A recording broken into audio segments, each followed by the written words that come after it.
let's do an oil change. First, pop your hood. Loosen your drain plug.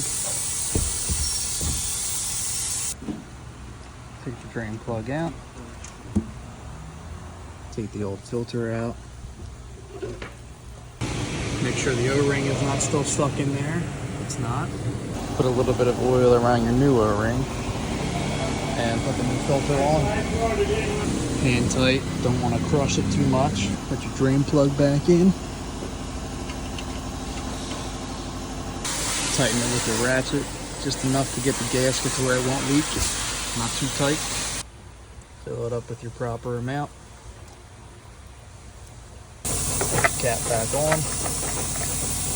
Start the car, let it run for 10 seconds or so, and then turn it back off.